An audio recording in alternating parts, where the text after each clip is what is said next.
will call the meeting to order. Mr. Schmidt, would you please take roll? Test. Our microphones are not on. Microphone. Mr. Ashback.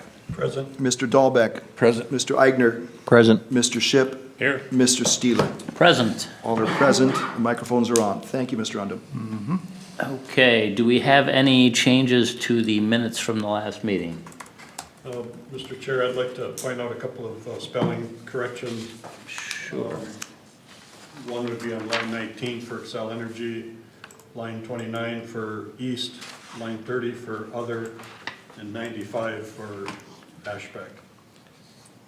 All are noted in the minutes if someone were to put forth a motion to I will accept. make a motion to approve with those changes.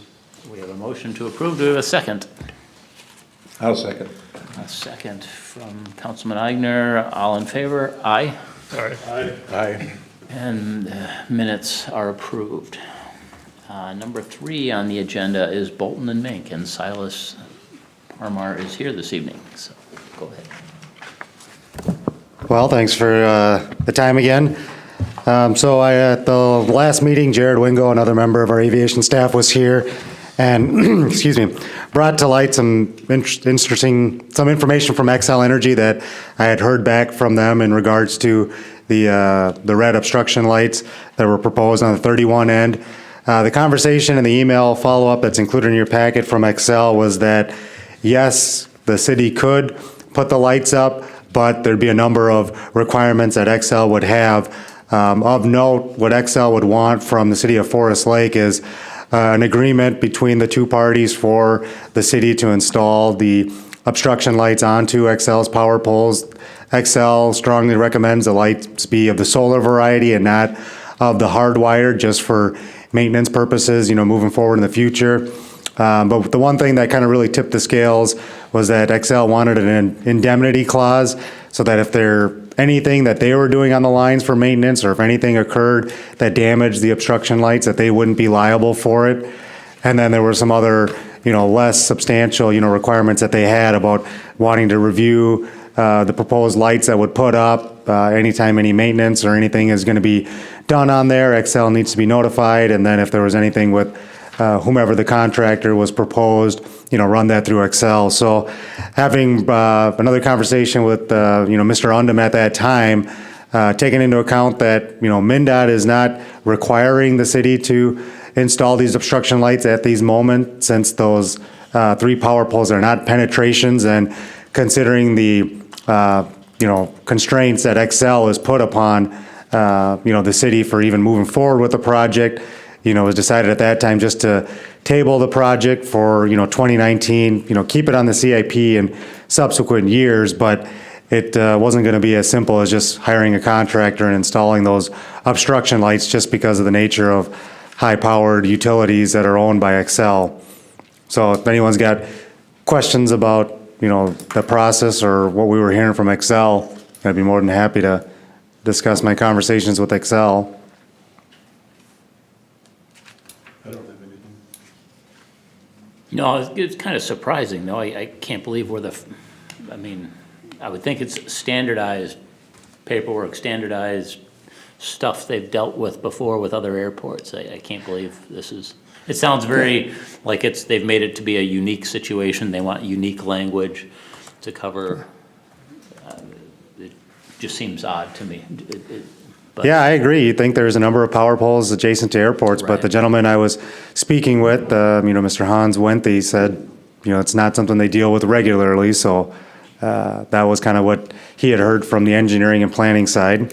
So we'll keep it on the CIP, but just kind of push it back subsequent years. Kind of another topic that's been on there is kind of the approach procedure survey. The request has been submitted to the FAA. Jared last month had looked into the FAA's data website to see where things were along in the process, and it looks as though they're still waiting, for their flight procedures down in, the Texas area to start to begin the process, which isn't uncommon. It's a lengthy process to go through it, and as soon as we hear an update from, the FAA, it'll likely come to, Mr. Undum, as he was the designated person on there.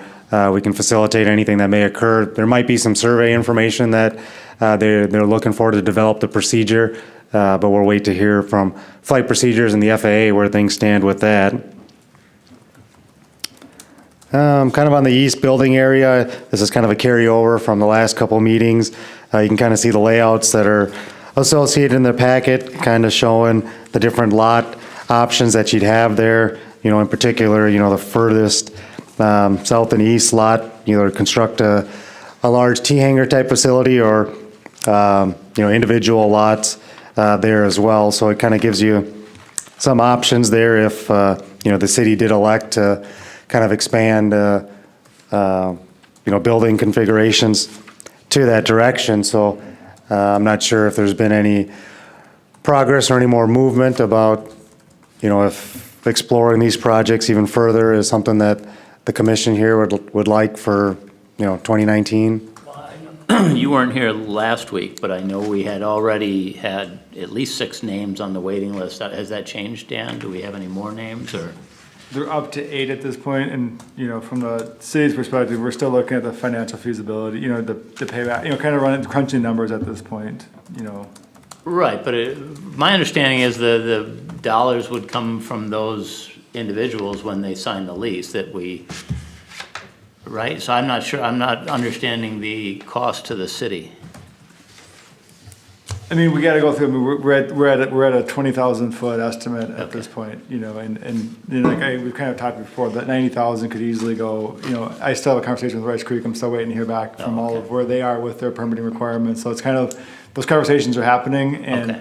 Rice Creek could, you know, throw a wrench in here that says it's no longer 90, it's gonna be 150 because of a ponding requirement that we don't have included in these estimates, so we're still collecting all that ancillary data as well, and once all that's in there, we'll then say, X amount divided by this many lots, here's what your buy-in price will be, and Right. that's your financial. We want to Okay. make sure we know that pricing going in, so we're not left with a deficit as construction Right, starts. right. So, and to bring you up on last week's meeting, because I know others had looked into the cost of a T-hanger, and I made some inquiries on that too, and it was kind of determined that a T-hanger was just not feasible cost-wise, and that's why the second proposal of the individual lots, and we're kind of hoping to move that direction because of any new builders, they're gonna wanna get started in, you know, April. So there is somewhat of a time of the essence, a little bit.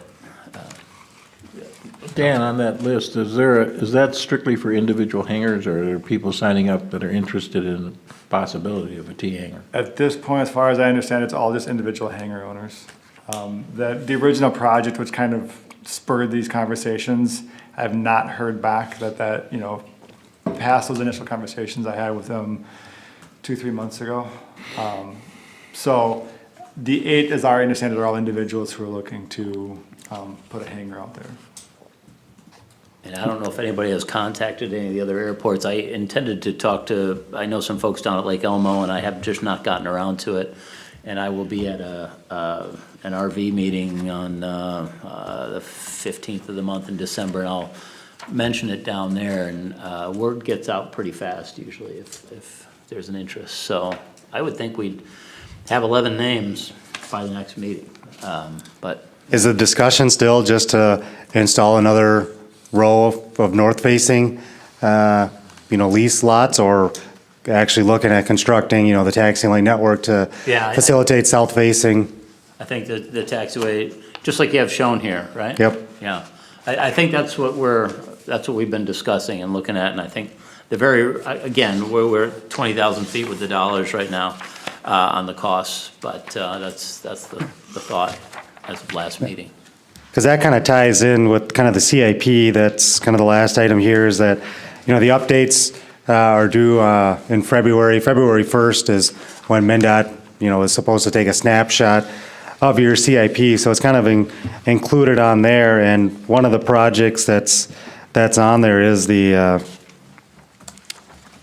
hangar area taxi lanes. You can see it in year 2020, which starts July 1 of 2019. So it's listed on here as a proposed project. So if there is the thought process of developing those areas to even facilitate, you know, additional lots. Now, I will put the caveat in there that estimate there is just for the civil site work. When the time the estimate was created, it didn't take into account utilities, so it will need to be revised to look at the sanitary, electric and water utilities that, the city typically runs there, but we have that information of where the existing infrastructure is. So would that still be, the commission's desire to, if MinDOT has funding for that project, to move forward with constructing those taxi lanes to facilitate additional Well, absolutely, I would hanger want lots. to, I don't know if it can be done sooner than that, but I suppose that's as soon as it can be because of where it is on the list right now in the calendar. Yeah, I mean, they're currently in fiscal year 19, but all their funds have been kind of spoken for. So how MnDOT operates is they'll review all the projects then that are listed for state fiscal year 20, and then as they did similarly this year with the obstruction lighting project, Mr. Undum will get an email saying, this project has been allocated to receive state funds. Please let us know of your intent to proceed. Yes. Question, the proposed taxiways, the two of them that you have there, one for servicing the T-hanger, and the other one, I presume, in the middle is to service the other side of the T-hanger. But you really don't need that to do the 6 hangars, right? That is correct, yeah. The first 6, if you go to the next page on there, Ed, is the Right, land. right, but I'm saying if you just did the first 6. Oh, You true. don't have to do the taxiways at this time. That's true. Yeah, with that, they would just be north-facing, and it appears as though most all the other hangars out here that are accessed on the south side. Right. Or you're saying don't put any of the taxiways and have. Yeah, I'm saying the 6 taxiways, 6 open to the my way of north. looking at it is get the first 6 up first and let the taxiways come later. Because the existing road will service those first 6, right? The existing Certainly a taxiway. possibility, yeah. If you did proceed that way, you wouldn't need to even construct the furthest south taxi Right. lane, because then you'd force everyone Right. to build Well, with north-facing But doors. you would need it for a T-hanger operation. Correct. To get, Yeah, both if you sides. went T-hanger, yes, you would need it. yes, okay. And that was. But if you did just individual hangars, then that furthest east one could disappear. Correct, that is correct. That's true. I know from my experience, if you're constructing a private hangar, most would prefer a south or a west-facing lot just because of, you obtain more sun during the winter months, but, I mean, if that's the option that they're given, I still know most people would build. Right, and it would save Would save them considerable amount cost-wise. of money. Yeah, and it might alleviate coming into the wetland over there if that's currently an issue, as it might be when we get into Rice Creek and all. Also eliminate the need to have a little vehicle road to get around instead of coming down taxi lanes and across the taxiway too. Yep, that is correct. It just seemed to me that if you were gonna do that in stages, it'd be more practical to look at the first 6. But I think we definitely would want to keep this hangar and taxi lanes in the Yes, budget on the yes, definitely, CIP, yes. where it is. I agree. Absolutely, yeah.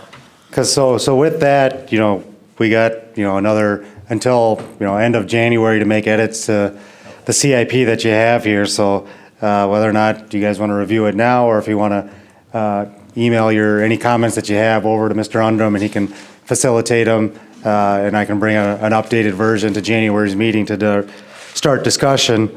But if we know you want to do the taxi lanes, if that's funded, it might be advantageous to kind of push the apron expansion back a year to let MnDOT know this is the project that we're focusing on. So, because you can already see for 2019, the infield drainage improvements project did not receive state funding. The obstruction lighting project did, but now, the city is going to push that project back. So I have a question for you, Silas. On the map, on the opposite side of the taxi lane toward the runway, there's a really wide section there of land, very flat and. Correct. Is that just too close to the runway to be allowed to build anything? I don't know what the setback is. from My the approach. belief, I don't know for sure, but I'm certain it's probably within the primary surface.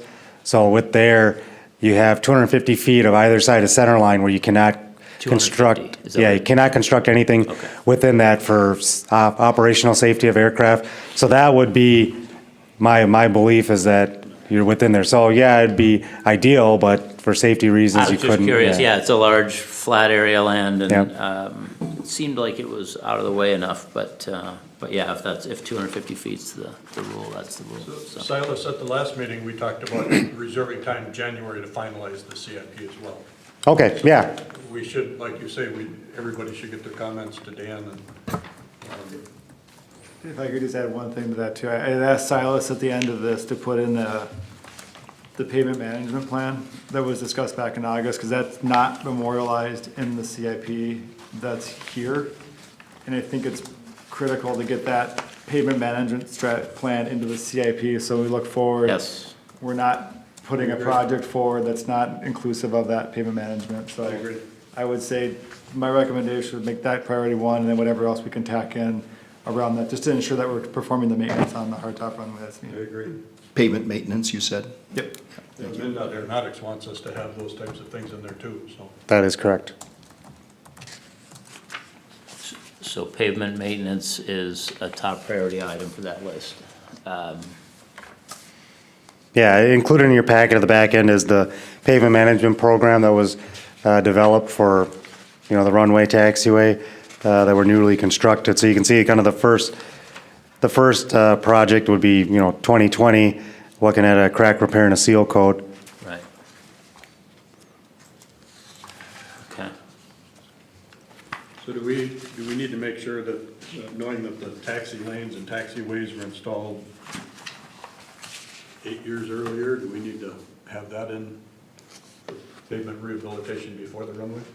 Yeah, I mean, whenever a pavement maintenance program is proposed, it would be all the pavements on the airport. Very good. Oh, It wouldn't make sense to kind of piece them out separately. runway and taxiway. Yep. Thank you.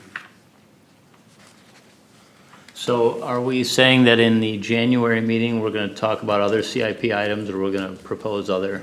Prioritize them and, find Okay. out what year they That will belong be in. our January meeting. Maybe we can get, if there are suggestions, Dan, if you get suggestions, if you can get them out to everybody and, yeah, prioritize them. Yeah. And, yeah, we'll shuffle them around, see what we want as top priority.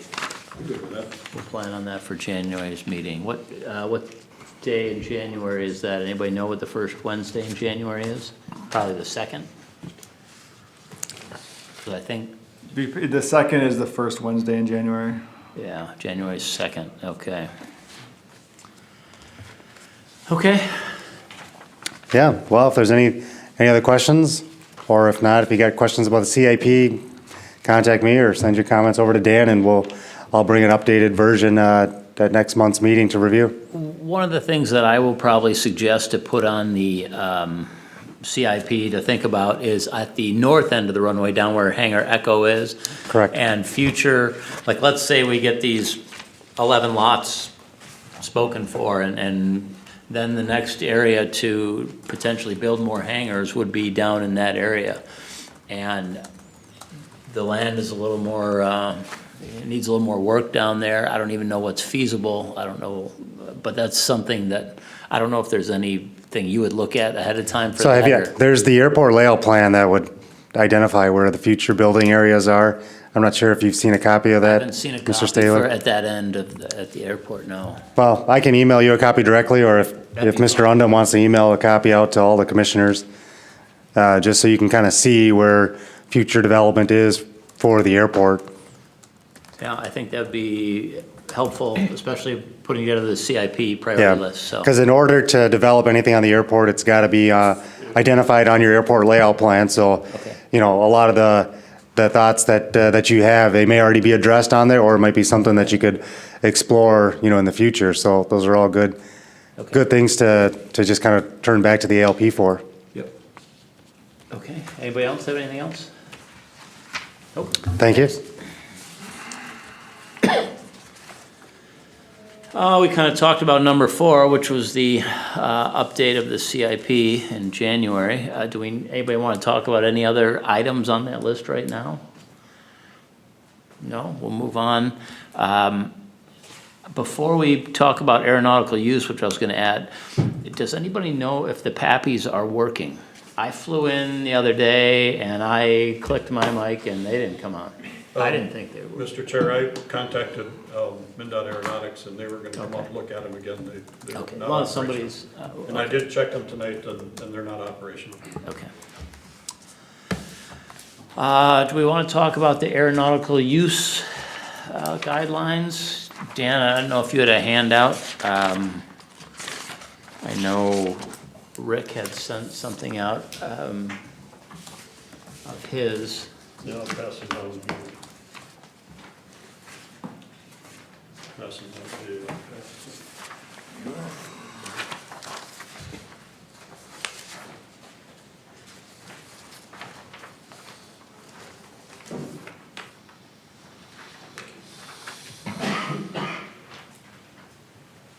Did the rest of you get a chance to look at those FAA documents and what I had proposed and sent to Dan and taken a look at that at all? I didn't know if there was any specific items that people want in there or do not want in there. No. The only comment I had when reading some of the rules and regulations, I guess, for lack of a better term, seems to be confusing to me when they interchange. They talk about public hangars. To me, should be a distinction between what we have private hangars out there versus hangar Echo, which is, to me, it's a public hangar. And do you want to come up with aeronautical uses strictly to cover them all? Or is there a separate type of aeronautical use for one versus the other? Well, the FAA is, most of that is come up because of federal dollars have been put into these airports, and they want to make sure that those hangars are being used. And in most of it, it talks about cities that are leasing hangars that were built with federal dollars. You know, and But that's a different situation Than what we've most got of the here. hangars that you have out here. correct, right. And that's where I really got confused in reading these things. I thought, well, I guess it depends which way you're coming at it. If it's Right. truly a public hangar, You know, they talk about a it'd be sponsor. strictly aviation. I mean, They talk about sponsor, what sponsor would be the city of Forest Lake here. And it's all private dollars in these hangars with the exception of the leased land that we own, so. But I definitely think federal and public and personal hangars, private hangars should be a little bit different in the way they're used. I agree. I mean, but it doesn't, the regs don't read like that. I mean, the way I read them. Sounds like one size fits all.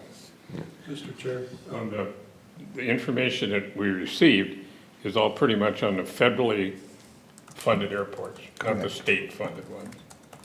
So it really didn't apply, as I see it, to the state ones. But doesn't MnDOT have similar? MnDOT has the ones that say that you have to have an airplane in it, has to be accessible and things like Yeah, that. which is kind of what Right. I had jotted Yep, down yep. and what I extracted in, similar from That's Rick pretty much- Ashbeck, Yep. similar right here. Mr. Chair? Yes. I had a couple questions for Dan. Yep. Number one, Dan, with the contracts we get from MnDOT, or the grants that we get from MnDOT, are they solely funded by MnDOT, or is that also subsidized by money from the FAA? Do you? Off the top of my head, I do not know. I can look in to find out where those requirements or where those funding sources come from. But I'm not gonna, I can't speak to that without we're going through the grant. Yeah, from work. what I read is that if FAA participated in funding, then there's more opportunity for them to apply their rules. Since we're not a NIPIUS airport, the only way that would apply is if the state used federal funds that, for a project, from what I could tell. And then the other question that I had was, with the grant agreements that we have with MnDOT Aeronautics, I don't know the specific language, but there's language in there, I think, that says that you need to continue to operate the airport as an airport and provide the, I don't know what those words are, but you can't take the money and use it to improve the airport, but then shut down the opportunity for aviation. So, but I don't think that has any language either that says what aeronautical use is. I don't recall that. So then my last question, the letter or the conversations that the city staff had with the state of Minnesota, did they have verbiage? They didn't provide verbiage either, if I remember right. They provided links, which I believe were the links that were emailed out. I mean, so Right. to summarize the conversation I had with MnDOT was there is a little bit of, the group can kind of help to determine what the aeronautical use standards are at the local level for use standards. Because they said, I mean, my understanding of it is, and, you know, I'm not an airport expert by any means, this is kind of what I've gathered through conversations with different people involved in it, is that FAA standards are way over here in terms of very strict, very much, like at the beginning of it was a plane in there and that's it, no other use. I mean, they had a very strict guideline on that. The reality of it is you make an investment in a hangar, you want to be able to use it for other things, you know, as long as the plane is in there. So between here and, you know, here, that's where the local level kind of comes through and blends those two together, try to figure out what's workable for the group, for this individual airport. Here, MnDOT kind of said, you know, they don't have that set of, here's the 5 things that you have to do. You know, they kind of leave that discretion up to the local airport to kind of help determine that, because they said there's different uses and each one has its own little flavor for how they want to operate that airport. So I think in general, as long as the intent is that there's aeronautical use there, but again, it's a tough term to define, and that's part of the exercise tonight is what are you wanting those basic standards to meet? So hangars we're ensuring that they are meeting the aeronautical use standards that are there. Thank you. And just another point of clarification too, I can't remember the gentleman's name who was here last year or last week from Bolton and Mink. Jared, I talked to him kind of, this was kind of talked out, and he actually had some experience when he worked for North Dakota Department of Aeronautics. He actually had some more experience in kind of administering different sets of aeronautical use standards at the local airport. So he has, in my estimation, kind of that missing piece in terms of what's needed to really develop a robust standard of aeronautical use standards that'll work and make sure that we maintain compliance.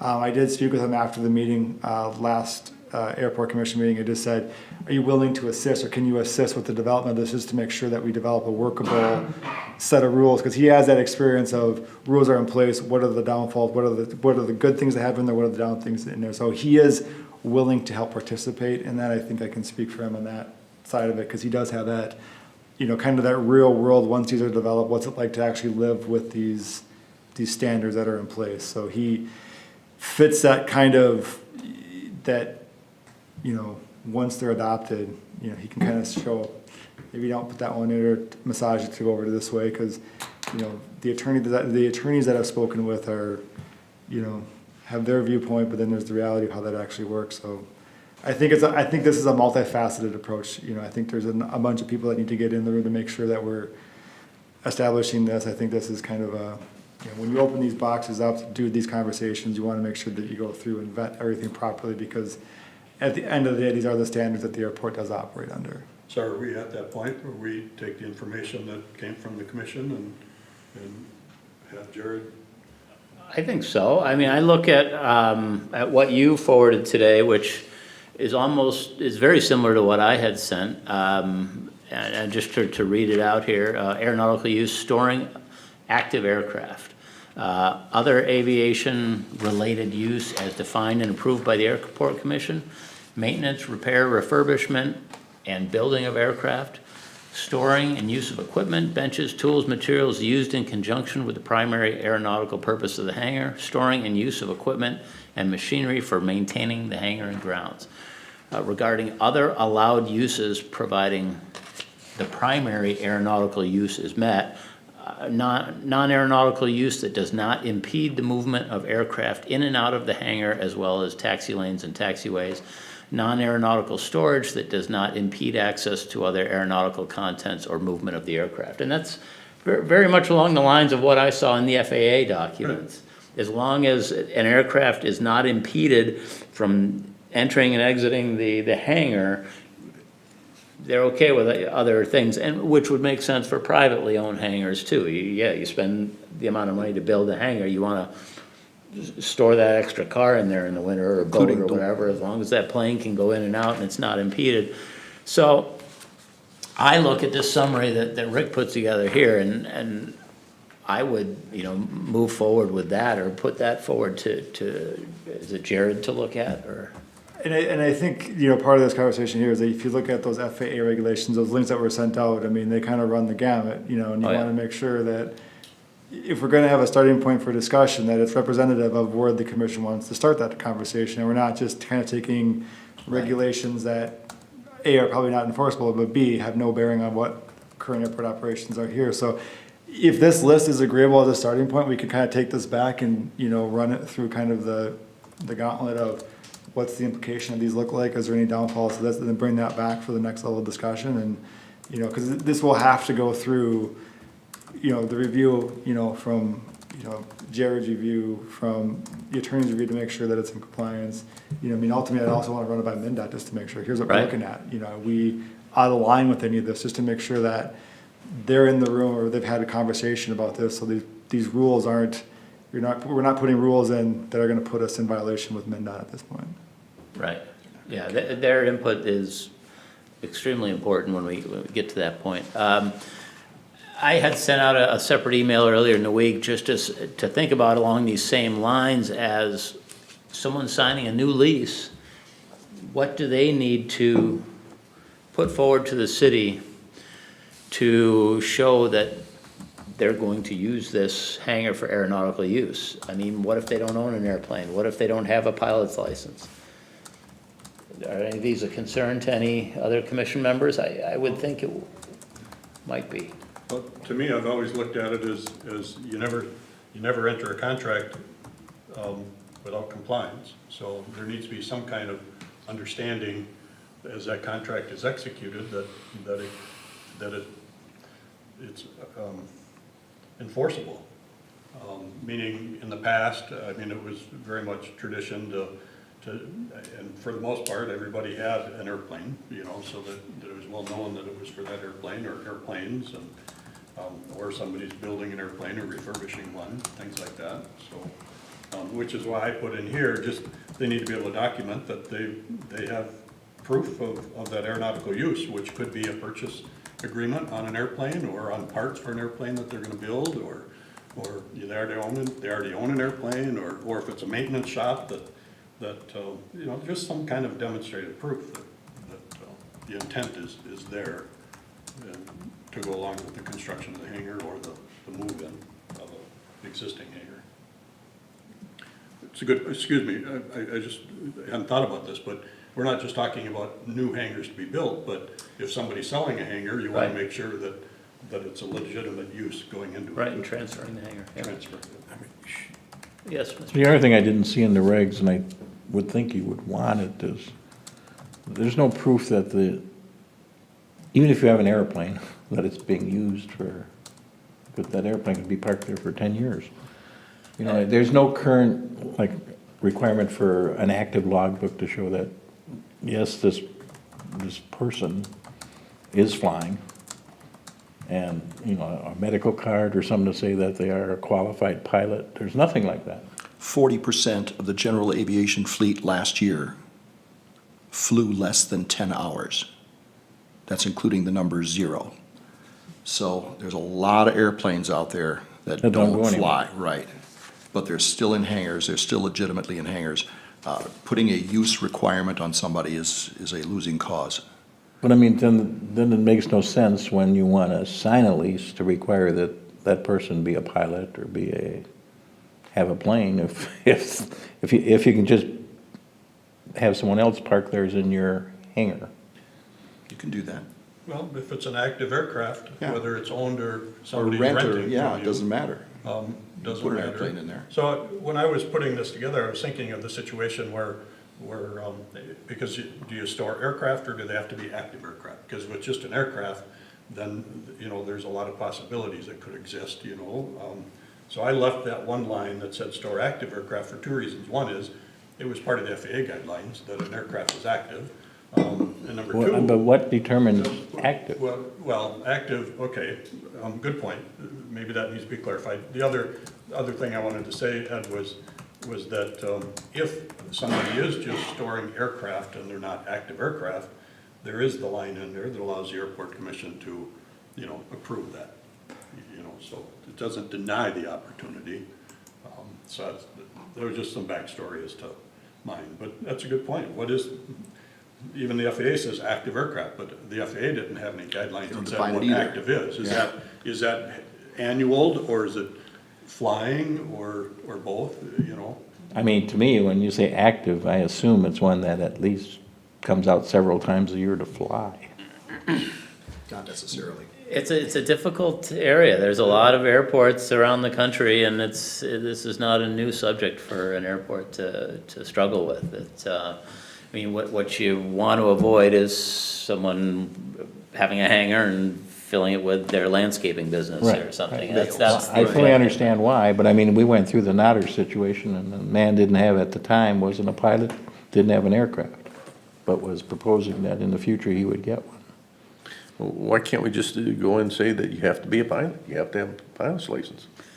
I mean, if a guy's gonna make an investment on a hangar, Yeah, it seems to me he would he fly. sure would have a pilot's license. But if it's cheaper to store your cars there. Now, I leased mine, and I did not have a pilot's license at the time. I was in the process of You're going down leasing that it, but road. you didn't build it, though, you're Well, leasing. I was in the process of building it. Right. So it's a tough, that's, I think, sorry, I didn't mean No. to close down discussion, but if everybody agrees that this and your letter goes to Jared, he can wrestle with those definitions, Right. and decide, and we'll get a more polished piece back. right, yeah, I think so. Yeah. And he may have a good definition, or there may be a good definition of active aircraft, because I mean, just in this conversation, I mean, is active, if you're using the hangar for construction of an aircraft, that's For not active, restoration, right. restoration, that's probably not active flying, Right. but the intent is still there, so, but there's some of that can be, an attorney can massage that language out to make that, so both uses are, compatible uses for it, so we're not conflicting at that point, Yeah, so. we're not gonna arrive at a fine, defined line here. It's gonna be a lot of gray. But at least if Jared's got some expertise, let's let him look at the points we're looking at and get his opinion. And if we're in agreement with MnDOT, if they read it and they say, yeah, this is acceptable to us, then that's really what we're aiming for. Okay. I think a more important part is that we do what it says here, that non-aviation stuff that's commercial is not allowed here.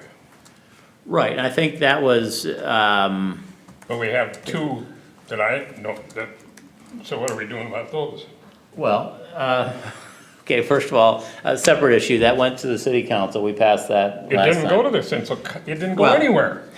It's been passed through this commission, it will get to the city council. Okay. I asked that question at the beginning of the meeting as to Okay. what happened to it. And it's very possible with the change of city council and mayor that maybe it was purposely held back for the next meeting, I have no idea. But for one reason or another, it didn't get on the agenda of last meeting, but it will get on an agenda of a future meeting.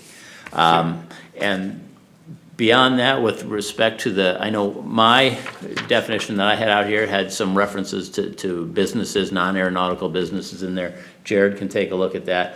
We're absolutely gonna get MnDOT's take on this when we have a final draft put together. And that's what we're driving at. See, we've had a problem in the past when somebody said they were gonna do something, and then somebody decided, well, they weren't gonna do it. And so then it got all screwed up, he never even got a lease, and he left the city. So, to stop that from happening, when somebody says they're gonna do it, you just don't give them an occupation, you don't give them a occupancy thing until they got their airplane or whatever they said they were gonna do. And then the hangar isn't much use to them if they can't use it. Yeah, I think you're talking about a certificate of occupancy that falls under under the building official, and I understand what you're saying, but I think that brings like a separate department into it that shouldn't have to come into it. And let me just raise a point too. I mean, I think just from airport operations standpoint, you're in a transition period too, where now barring these additional phase one, potentially 6 lots that could come online, you're at a fully built out, all leases are built out at this point. So now I think you're in this transition from not having a lot of lease transfers, so that's probably becoming more of a Right. hot topic, because I think with no, before, if you couldn't transfer a lease, you just built your own hangar, correct? Well, now that if you're fully built out, we're just seeing more of we anticipate, or I would anticipate more requests for lease transfers to come forward, which then would take out the certificate of occupancy because it's already been issued Right. from the building. So, we are looking at, is there ways to streamline that process? How can we verify that process? So I think some of the stuff is just, it's a transitional phase from an airport that has hangar or lot leases available to one that's full. Some of these mechanisms that might work when you're trying to build out and develop a new construction hangar won't be applicable if you're trying to do a lease transfer, because you already have an existing building. All the other kind of steps are made there, but what I'm hearing here is you want to make sure that there's a mechanism within that lease transfer to ensure that the use going in is aeronautical use. There's still a plane going into that hangar. Right. Anybody have anything else on this topic? We'll pass those two on to Jared, and then we'll go to others from the floor. Step forward, please.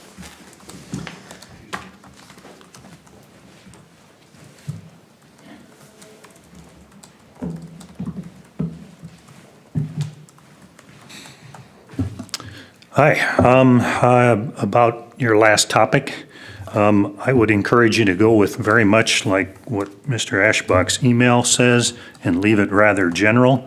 If I got $200,000, I want to plunk it down on a hangar building and I want to leave the sucker empty and I'm not a pilot, that's my way to spend my $200,000. But if I decide to start throwing in my landscaping business or my antique fire engine or stocking it with all kinds of stuff that has nothing to do with aviation, that's the wrong place for me to have plunked down my $200,000. But if that building's empty, I shouldn't have to prove to you that I'm a pilot. I shouldn't have to prove to you that I own an airplane. I've worked with many students, and in fact, one of them currently owns a hangar and has put in 2 airplanes since he started working with me. He came to the airport without an airplane. He came to the airport without a hangar. Now he has a pilot certificate. Now he has 2 airplanes. Now he has a hangar. So don't stop that guy by putting on a bunch of restrictions and saying the first thing you got to do is show me you're a pilot. Next thing you got to show me is you got an airplane. I would encourage you to keep it very much to some of the basic language. You have capabilities of removing people with that. I mean, you can walk to a hangar and you can open up a door and you can get a pretty good sense whether it has any aeronautical use to it or not. I think pretty much any of you could walk out, open the door, and determine that. So I would encourage you to not try to get this into definitions and specifics and inhibit aviation at Forest Lake in any way unless you gotta. I have not attended, unfortunately, the recent meetings here. I was curious if someone could give me a general update. I heard a little bit from Silas regarding the south hangar or southeast hangar area building, what the current status of that is. The current status is that we've just begun discussion on, this goes back, I think, 2 or 3 months ago. Silas brought forward a sketch that had the 6 hangars and potential T hangar over on that side. Yep. And what was discussed at that meeting was, because I know it's been discussed in the past, the cost of building a T hangar is just not cost effective and it Sure. just doesn't work. And I looked into some numbers as well. And so then the proposal was to change that and look at individual hangars along here. Okay. And along those same lines to create a waiting list with the city where they would take names. And as you may have heard tonight, I don't know when you came in tonight, but there's I was here at already the beginning. eight people on this list already. And last meeting was really the first meeting that we publicly announced that there was a waiting list officially and for people to get their names on there. So, pads to build hangars would require layout plan and CIP. Is that correct? Not necessarily. It's already on the airport layout plan. If you just construct those 6 hangars facing north, it would just take site improvements, with utilities for the most part. Okay, so it's not a need for layout plan. Is it a need for CIP? Depends on which direction the commission and council move forward with. Okay. Thanks. Just a little review. All of the hangars at Forest Lake were laid out so that they would have a southern exposure for the primary hangar door to work. North-facing hangar doors suck. If you've been in aviation long, you've probably tried to push an airplane in from the north side of the hangar. That's the side that's always in the shadow. That's the side where the stuff never seems to melt off. So if I understand wanting to not spend the money to put in a taxiway right away and perhaps get the construction underway, but please do not restrict it to say, because we haven't put the money into a taxiway yet, you must now have your primary door on the north side of your building instead of the south side of the building where we anticipate putting a taxiway. So please consider keeping it open so that if somebody builds one there, they'll have the same ability to let the sun melt off the stuff in front of their hangar door as all of the other hangars on the south end have. So your preference is south-facing? Absolutely. And as we Absolutely. move forward with putting costs together and things, that cost of the other taxi lanes will be figured. And Yep. if we get 6 new hangar owners that say, well, they don't care if their hangars face to the north, and they want to save that money, I suppose they could make that decision and go that route.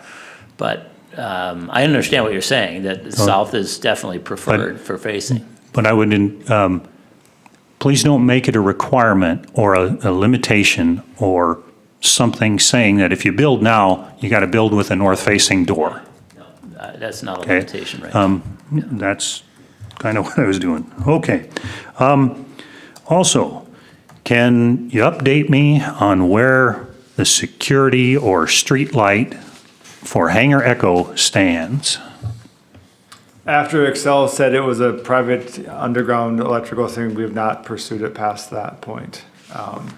Okay, You know. now, after Excel said,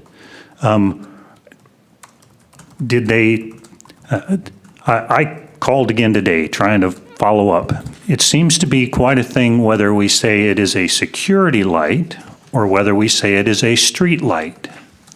It seems to be a thing whether or not we're within the roadway right-of-way or further off. I was unable to get a clear definition of this from anyone at Excel. Because you and I had spoke, Dan, you said, who was your guy? I did find my notes and I did try to follow up. My guy's gone till January 2nd and he's moving to a different department. And to clarify, we spoke to our contact that we've always used. You know, we have a direct down there because we deal with Excel quite frequently. This was city business. Dave ran it through them. I was not a part of that conversation. He knew what we were trying to accomplish with that. And at that point, Excel said it'd be private installation. They would not move the pole at this point based on what I was told. So that's where we stopped it. I did request for you to send me your contact information so I could follow up. I never received it. So at this point, that's where that project kind of. And I just dug it out and just made the calls today. Silas, you had mentioned Hans Wenthe. I had spoken with him previously also. At the end of the conversation that I had with Excel today, I spoke with Angela, and Angela said that to get anything definitive, we have to contact outdoor lighting support, and someone from the city must initiate an application. Again, Dave knows the system. We've had streetlights installed. We've had lighting installed throughout the city. trust that he followed the right policy and procedure for this. This is not a new request of him. So I can circle back with him to find out exactly what he did, but again, I'm just relaying back what I was informed when I talked to Dave. Okay. I want to stay on top of it. We got a light. It's diligently lighting a parking lot that's grown over and has no value to anybody. So the city's already paying for the electricity and the meter charge or whatever it costs. I'd love to have that thing move down and provide some security, which was its original intent in the first place. So if it takes a contractor to dig it, then may we please agree that we can move forward to at least get a request for a bid? You know, if we got to have cable buried underground, then let's find out what that costs. I came to this body and I came to the city council in May and in June of this year. Okay, that's about 6 months ago, after a second break-in had occurred in my hangar and a second time things were stolen. And I thought at the end of those meetings that this was okay. We thought it was a reasonable thing to get that light taken out of the former parking lot and put it up by the hangar. I thought that was underway. And now we've kind of stalled, and I want to unstall it. I want to put the stick forward, add power, and get this thing going again. Because I have had 2 break-ins in my hangar within a year. One last November, one again in May. And I think that a light will be an additional benefit. Initially, we did good. We got some Jersey barriers out there, moved a gate down by the road, increased security physically that way. That was great. Just one more part. So I don't know if we need a liaison, perhaps through Mr. Eigner, to go to the council. I don't know if I need to have you guys move and second and give your blessing to get this thing going again. I don't know, Mr. Undum, how I can help you by making contacts, but my answer when I got done talking to Excel today was pretty clear that someone from the city has to start an application, and that will give a definitive answer as to design and from their cost. So how do we do it? What I will also say though, I mean, we've had staff reach out multiple times. There's been requests of you for contact information. So I don't think staff has taken this seriously and has approached this. I apologize for the fact this is taking a long time. However, we've had substantial changes in what we originally were told, that this is just a simple running an extra pole and stringing some lights up, to when we started tracing down our contacts, they gave us a different fact set. Okay. So that's where we came forward with the different fact set. At that point, I did request, give me your contact information so I can confirm your pathway, if that was valid or not. Sure. I have still, to this point, have not received that contact information. So I just want you to know that staff has been working on this, but the request Thanks. at the original time, you gave us one figure. We needed to confirm that figure was valid before we needed an actual bid sheet. I can't just allocate funds on it was told it was this amount. I don't have paperwork in front of me. I don't have bid specs. Okay. I don't have that requested information. We've been trying to acquire it, and when we go to get that information, we're told different things. That changes the whole project scope, and at this point, we were told, it's not just as simple as hanging up like when we were told. It's just throwing a pole out there and adding a light. We've been told by our contact at Excel, it's not that simple. Staff has contacted Excel Outdoor Lighting to move that forward.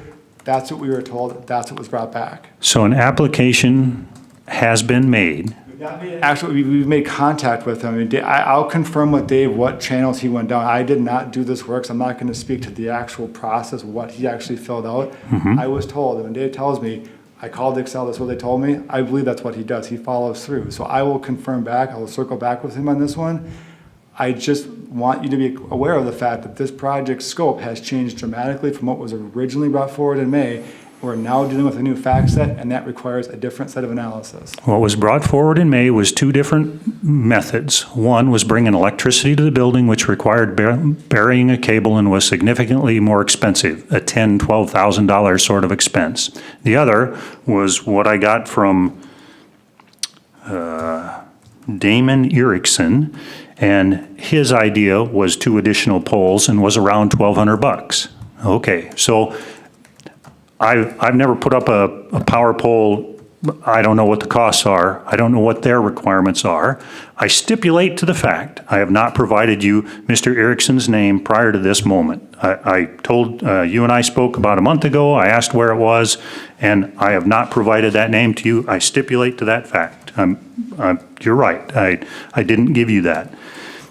I'm just looking to move it forward now and try to determine, you know, if somebody talked to somebody and they said, well, we don't usually do that, that shouldn't end the project. So I just want to keep it moving. That's my objective. And I'm not saying we didn't stop the project, I'm just saying that if you bring in a $10,000 to $12,000 undergrounding of wires, that's a lot more significant cost than the $1,200 you said for 2 poles. We tried chasing down the 2-pole figure, and we were told, not an option. Okay. So that's where we said, that's all, and then at Great. that point, I requested, hey, we have some conflicting information, So- here, so that's just kind of staff So, perspective. so my request, my next thought is hand me the thing from Excel that says it's $10,582.15 or whatever, and then I'll lobby these guys, and after I lobby these guys, I'll go to the council and I'll lobby them. But until I can get that, I can't move forward with my request. And also, in my discussions with Excel today, they said, I'm not a city representative, which I freely admitted and told them, and so I can't make that specific request, or I can't specifically follow up unless the city says, yes, you be our point man, you be our point of contact on this. And what I'm saying with Excel at this point, we've run our contacts through. We were told it's a private, so it is a private electrical contractor would have to provide the bid to underground the wire per our contacts with Excel. I don't know what conversation, I mean, I'm not gonna. Is that- say what you said was wrong, I'm just saying, we've already run our contacts, so we've made contact with Excel on this issue. So it's probably we're talking to 2 different departments within Excel. Okay. That's probably what's happening here. So, I mean, we can go Okay. back, I'll confirm with Dave, who did he talk to? And I've had multiple conversations, you know, just to say, hey, any change in this, but it was at Okay. this point, it's a I- private deal is what I was told. I absolutely take you at your word that you have indeed spoken with Excel. I'm not questioning you at all about that. In discussions with Excel, they said that they won't allow anyone to do any work between their power line and the meter. And if there's something being buried underground, that would imply that the meter happens at the building. Anyway, I just would like to continue to move forward. I don't know what I need to do, if I need to have your blessing. I don't know if I need to have Mr. Eigner liaison. I think first, give that contact information of the individual you spoke with to Dan, he can give it to Dave, and Dave can chase down and get a definitive answer from Excel. He can at least talk to your individual who told you $1,200 and find out if that individual's in the right department to make that statement, or he was just off the cuff Well, saying that, he's- or. Again, he's Again, on I'll vacation let till Dave- January, and Okay. I'll then let he's Dave- moving to a different department, so he's no longer much good. But he would. know I'll who to provide talk that to. at the end of this meeting, if that's okay. I'll Yeah. make sure to Yep. give that information on.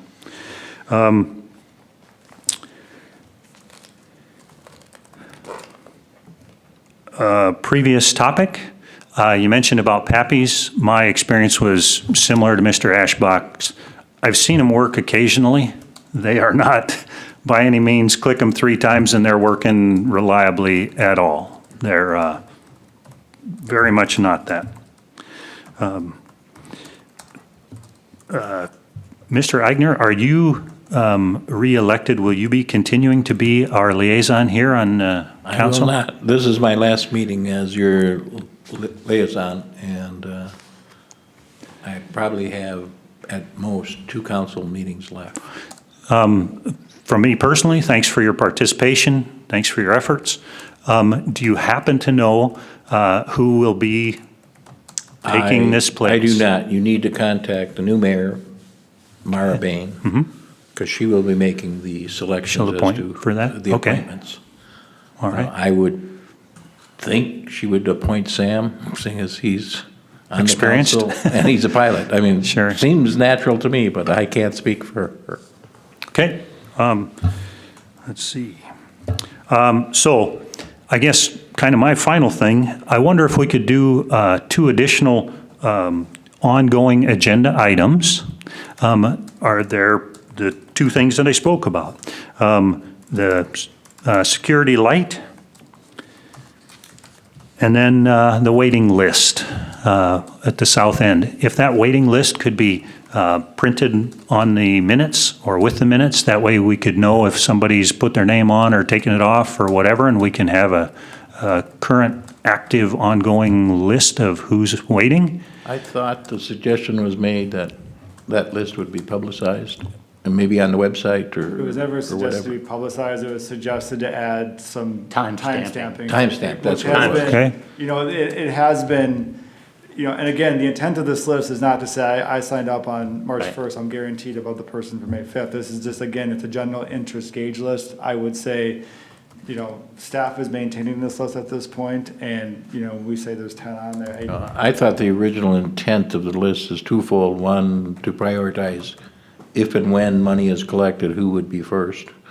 And second, to try and like pre-sell a project, like I'm 60% sold, I can go ahead with the project. Correct, so the intent of it would be at the point, so this would be kind of like the initial interest list at this point. These are people who have expressed, you know, hey, if you guys are doing anything, just let me know, I may be interested in it. Because again, we don't have costs, I can't tell them it's gonna cost them X amount of dollars at this point. So there's a lot of unknowns yet.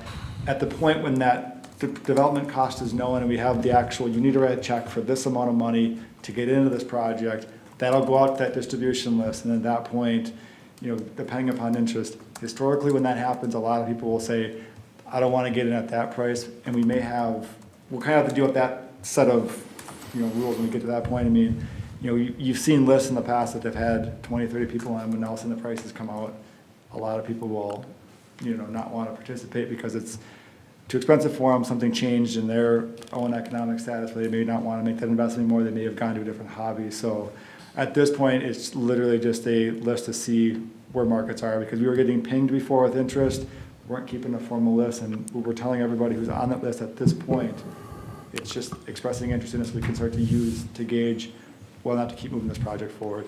Seeing the growth in the list, we're still seeing market interest in it, so yes, we are going to continue to pursue the building of the hangars. And your time dating, or you're dating the time when people are, name It's is marked added to on that there, yeah, I list. mean, it's the date on there, but again, it's not like, there's no rules with this list saying that's a priority list at this point. It's just, again, when the project, But if we only have 8 names on the list now, why not?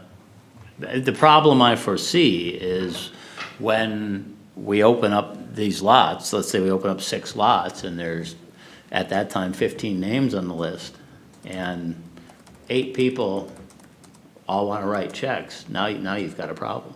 well, I mean, and I will honestly say, if that is a problem, that'd be a good problem to have. I mean, because then we could. I don't know if that's a good problem to No, have, it because I would- got 2 it very would be in the angry fact, people. in the fact, I mean, just market would be, I would say, anticipate you're gonna see drop off. Oh, I I understand mean, that. so I don't think that it's a 1-to-1 ratio at this point, you know. But it doesn't take any effort to date when the Right. names come in right now. And I just, and the reason, I just state the fact that it's a, we are marking, we are timestamping, that Okay. information is there. It's just, I don't want to get the expectation out there that just because I'm in front, that guarantees me the spot. I mean, there's still Oh, a lot no. of things that can happen. So that's all I'm just trying to caveat that out with. We are marking when they come in, so we can say, this person was early on in the list, you know, so we are doing that. And that list is available for anybody in the public that wants to see it. If they want to come in and see it, yeah, I mean, if we have it, we can. Yeah, I don't know that it needs to be published in our minutes or on the agenda. I think if we know the number of people on the list, that should be sufficient, don't you think, Mr. Schultz? I kind of like Mr. Eichner's idea of having both very clear, I'm- very transparent. I'm a strong supporter, you used the right word, transparency, so that we don't get in the situation of 6 lots, 8 people. I was first, no, let's. Oh, And- that's a good point. In my personal case, I'm concerned in that months ago, right after the first time I remember this being spoken about in this chamber, about we may open up an area further south, put in a couple more rows of hangar. Within, I don't know, a day or two, it was a very short time afterwards, I wrote a letter saying I'd like to be put on a list if this should ever come about, and I handed it to one of the persons at the city named Trina. As I understand, Trina is not doing this anymore. I don't know that she's even with the city. Okay? Now, since then, I've also mentioned my name to Mr. Undum and said I'd like to be on this list. But where am I? Now, I would like to have it plain. In the past, there's been hangar spaces on the north end in the different hangars that I've occupied. And I happen to know a pilot who was passed over. He had requested his name to be put on a list for a spot in the hangar, and the hangar spot got filled, and supposedly he thought he was number one on the list. And I said, why didn't you take the spot? And he said, nobody ever called me. Well, again, it seems simple enough to determine that order, make it transparent, make it clear, and anybody comes to the next meeting or the next meeting or the meeting after that can simply review meeting notes. They don't have to figure out how to navigate a website or contact the appropriate person. It's just right there, airport stuff and airport commission notes. That's my thoughts. We can add it to the agenda list as an ongoing item, the waiting list. Do you see any problem with that, Dan? I'll have to go through and put, I mean, from a transparency perspective, I mean, we'll figure out list administration. I see that there's probably a need at this point. I'm hearing that there's concern about this list. We'll figure out the best mechanism to make it as transparent as fair as possible. And certainly, that just allows the list is basically a first right of refusal. So if you run into the place where, people decide that it's too expensive and they bow out, then we have a clear idea of, once that name's crossed out, who's the next one on the list. It's Even if it's just a printed list here at the meeting. terrific. Even if you kept Well, it in the minutes. I think, yeah. You don't know if you're on the list. I can't confirm, I don't have the list in front of me. You don't know if you're at the top or at the bottom. So Where have you been at? If I'm not at the top, I'm pretty frustrated about that because months ago I gave a written notice to a woman at the city of Forest Lake specifically requesting that. I think you need to produce the letter and If Produce the it's not in the city, then I'll certainly go to work and try to find that. I'm certainly happy to try to do that, if that's required. Okay. Any questions of me? No. Thank you for your time. Thank you, Mr. Schultz. Is there anyone else? There is no. Is there a motion to adjourn? I'll make a motion. Be your last motion. I'll make a motion that we adjourn. I'll second. Second, all in favor? Aye. Aye. Motion carries. We are adjourned.